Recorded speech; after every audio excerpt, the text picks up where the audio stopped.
Good day সবাইকে।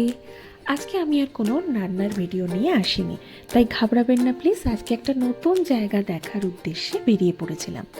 আমি যেহেতু ঘুরতে ভালোবাসি, তাই চেষ্টা করি যতগুলো অফ পাই সেগুলোতে ইউটিলাইজ করার। আর আমার মতো আরও দুজন মানুষ আছে যারা ঘুরতে অনেক বেশি ভালোবাসে, আমার মা আর আমার মামনি, মানে আমার শাশুড়ি মা। তাই তিনজনে আমরা বেরিয়ে পড়েছি একটা নতুন জায়গা দেখার উদ্দেশ্যে। নতুন হয়তো অনেকের কাছে এটা জায়গাটা দেখেওছেন, এবার কোন জায়গায় যাচ্ছি সেটা ক্রমশ প্রকাশ্য। তো চলুন যাওয়া যাক। আমরা সেকেন্ড ব্রিজ হয়ে স্টেট ধরেছিলাম হচ্ছে মা ফ্লাইওভার ক্রস করে আমরা উত্তর 24 পরগনার দিকে যাচ্ছিলাম, আর তাই পড়েছিল হচ্ছে এই আমাদের বাসন্তী হাইওয়ে। আমরা মোটামুটি 9:30-10টায় স্টার্ট করেছিলাম, তাই অলরেডি ব্রেকফাস্ট করেই আমরা এসেছি, কিন্তু প্ল্যান ছিল মাঝে কোথাও একটা হল্ট করার। তাই জন্য এখানে একটা সাইডে দোকানে আমরা হল্ট করেছিলাম। এখানে একজন দিদা ছিলেন দোকানে, তো উনি একজন অসাধারণ মানুষ আমার লাগলো, সুন্দরবনের বাসিন্দা। তো উনি আমাকে শেষ একদম যখন আমরা বেরিয়ে আসছি ওখান থেকে, তখনও বলে যাচ্ছেন, আশীর্বাদ করছেন যাতে আমি সাবধানে গাড়ি চালিয়ে যেতে পারি। উনি আমাদের প্রচুর জ্বালাও সহ্য করেছেন, কিন্তু অসাধারণ একজন মাটির মানুষ। আমার মানে এত ভালো লেগেছে ওনার সাথে কথা বলে যে সবসময় আমার ওনার কথা মনে থাকবে। প্লাস আমার এই জিনিসটাও খুব ভালো লাগে, যে ট্রানজিশনটা, মানে এনভায়রনমেন্টের ট্রানজিশন প্লাস নতুন নতুন মুখের সাথে পরিচয় হওয়া, এটা আমার লং ট্রিপে যেতে এই জন্য বেশি ভালো লাগে, লং ড্রাইভ স্পেশালি। রাস্তার মাঝখানে আরেকটা সর্ষে ক্ষেত পেয়েছিলাম, অনেকগুলি সর্ষে ক্ষেত পড়ছিল, কিন্তু এই সর্ষে ক্ষেতটা সব থেকে বড় ছিল, তাই এটা দেখে আর লোভ না সামলাতে পেরে ডিডিএলজির ফিল আনার জন্য আমরা নেমে পড়েছিলাম। সর্ষে ক্ষেতে নামার আগে কয়েকটা বাচ্চা ধরেছিল যে সর্ষে ক্ষেতে নামলে এন্ট্রি ফি আছে। তো যাই হোক, আমরা আর কোনো আর্গুমেন্টে যাইনি, যেহেতু বাচ্চা। তো আমরা সেই হিসেবেই 30 টাকা করে নিয়েছিল আমাদের থেকে, আমরা সর্ষে ক্ষেতে নেমে গেছিলাম। আর প্রচুর, মোটামুটি সারা বছরের তিনজনে মিলেই ডিপি তুলে নিয়ে এসেছি।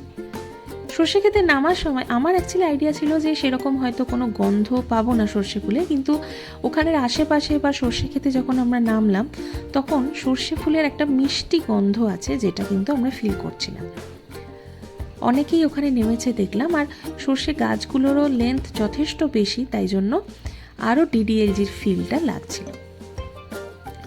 আর আমার থেকে এই সিনিয়র সিটিজেন বললে হয়তো তারা রেগে যাবে, কিন্তু তাদের উৎসাহ আর আনন্দ ছিল অনেক বেশি।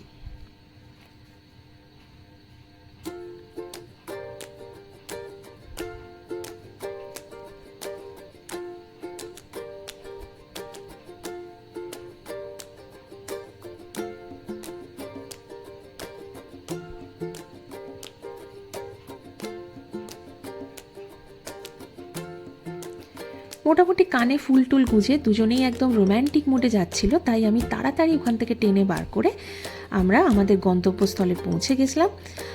আর এটা হচ্ছে আমাদের যে হোটেলটা ছিল সেই হোটেলের রুমটা। তো আমরা ছোট্ট করে একটু রুম ভিজিট করে নিই। এই হোটেলটার নাম হচ্ছে সানরাইজ ইন। আমার রুমটা বেশ ভালো লেগেছে, এবং কেন ভালো লেগেছে সেটার কারণটা আমি বলছি। রুমের ফ্যাসিলিটি সবই খুব ভালো, রুমটা বেশ খোলামেলা, এয়ারি, এসি আছে, গিজার আছে, তাতে কোনো সমস্যা নেই, টিভিও আছে কেউ যদি টিভি দেখতে চান আর কি। প্লাস রুমটার সাথে একটা অ্যাটাচড ব্যালকনি আছে, যেটার সাথে যে স্লাইডিং উইন্ডোটা আছে সেটা খুললে ভরপুর হাওয়া, আর সাথে এই অসাধারণ ইচ্ছামতি নদীর ভিউটা। বুঝতেই পারছেন আমরা এসে গেছি হচ্ছে টাকিতে। টাকি উত্তর 24 পরগনা জেলার ইছামতি নদীর তীরের একটা প্রাচীন ও ঐতিহাসিক শহর, যা হচ্ছে জমিদার বাড়ি, মন্দির এবং ভারত বাংলাদেশ সীমান্ত পর্যটনের জন্য বিখ্যাত। এটা হচ্ছে রুমটার অ্যাটাচড ওয়াশরুম, যেটা যথেষ্ট ক্লিন, গিজার তো আছেই বললাম, মিরর আছে, বাকি সমস্ত ফ্যাসিলিটিস রয়েছে। তো আমরা সেদিনই মোটামুটি একটু ফ্রেশ হয়ে নিয়ে তারপরে আমরা রেডি হয়ে গিয়েছিলাম নিচে গিয়ে লাঞ্চ করে তারপরে বেরোবো বলে। এটা হচ্ছে ওনাদের রিসেপশনটা, জাস্ট ঢুকে, আর রিসেপশনটা ক্রস করে এগিয়ে গিয়ে হচ্ছে ওনাদের ডাইনিংয়ের জায়গাটা। আর এই হোটেলটার সামনে অনেকটা জায়গা হচ্ছে, এই জায়গাটা হচ্ছে পার্কিংয়ের, আর এই জায়গাটা আপনারা চাইলে হেঁটে চলে বেড়াতে পারেন, ঘুরতে পারেন। আর গেটটা খুললেই উল্টো দিকেই কিন্তু ইছামতি নদী, আর একটু এগিয়ে গেলেই ইছামতি নদীর ঘাট, যেখান থেকে চাইলে আপনারা বোটিংয়ের জন্য, নৌকা বিহারের জন্য যোগাযোগ করতে পারেন। এই রাস্তাটা অ্যাকচুয়ালি, এই রাস্তাটা জুড়ে অনেকগুলোই পরপর হোটেল রয়েছে। এই রাস্তাটা একটুখানি ন্যারো, কিন্তু গাড়ি ঢোকাতে বা বের করাতে কোনো অসুবিধা হবে না, এবং সেক্ষেত্রে কিন্তু হোটেলের লোকেরা যথেষ্ট হেল্প করেন।